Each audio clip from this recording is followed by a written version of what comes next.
And the word seasons here is, throughout the Hebrew Scriptures, the word seasons is the word Moedim. Moedim and the word Moedim are the appointed times or the feast of the Lord, the prophetic shadow pictures of things to come. So these people in this culture at this time, they could not even imagine that 2,000 years later, the entire world would be living under a reckoning of time that's completely divorced from God's reckoning, and that the whole world would have completely forsaken God's reckoning. It couldn't have been imagined then.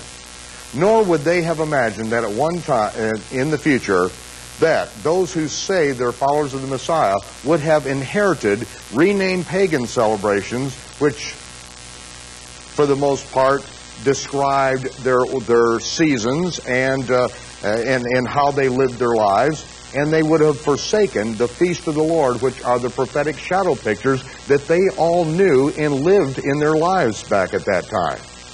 And then he goes on to say, for yourselves know perfectly that the day of the Lord, or the millennium of the Lord, so comes as a thief in the night. Now, whenever you have the word as, used as a conjunction in the Scriptures, you have a figure of speech. The figure of speech is simile. Simile. In other words, there are similarities that can be drawn from how the day or millennium of the Lord comes to how a thief in the night comes. Now, in our culture, of course, we know how a thief in the night comes, in which he breaks into the house, gets a ball bat, beats you bloody with it, takes your car keys, and steals off with your jewelry and your car. But this is not the culture in which the Scripture was written. All we have to do is go back to the culture and see what was going on at that time to get a more thorough understanding of this figure of speech and what's being said here. Because every night up on the Temple Mount, there was one priest, and his job was to tend the fires under the brazen altar.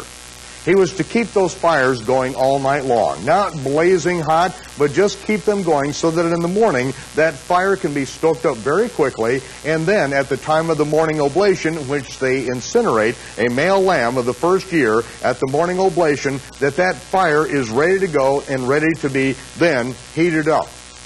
Now, that priest's job was to stay up all night and to tend the fires. He was a servant that was on duty, selected for that job that night.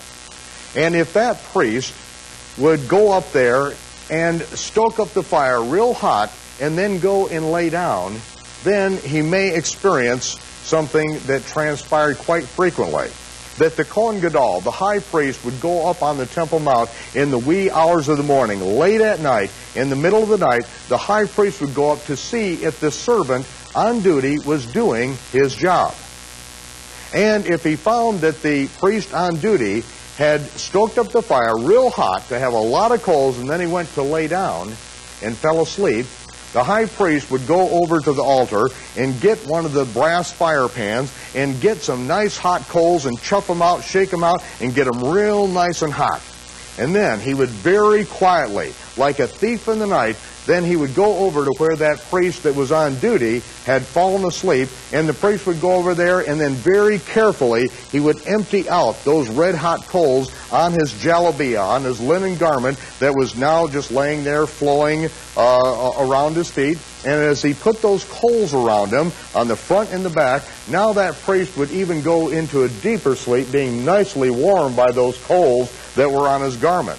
But in a few moments, his garments would burst into flames. That priest would wake up, and he would rip his garments off him and flee off the Temple Mount, completely exposed for the slothful servant that he was.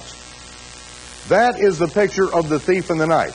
Every time the Scriptures use that terminology, that phrase, the day of the Lord, or the Lord coming as a thief in the night, he always comes to the wicked, the slothful, the sluggard, who is not doing his duty, who's beating his fellow servants, who's drunken and mistreating his fellow servants. That's to whom he comes as a thief in the night. We should never relate the day of the Lord coming upon us as a thief in the night. Every time it is in a negative connotation, we should not be asleep. We are supposed to be doing the job that we were left to do. And then he went on.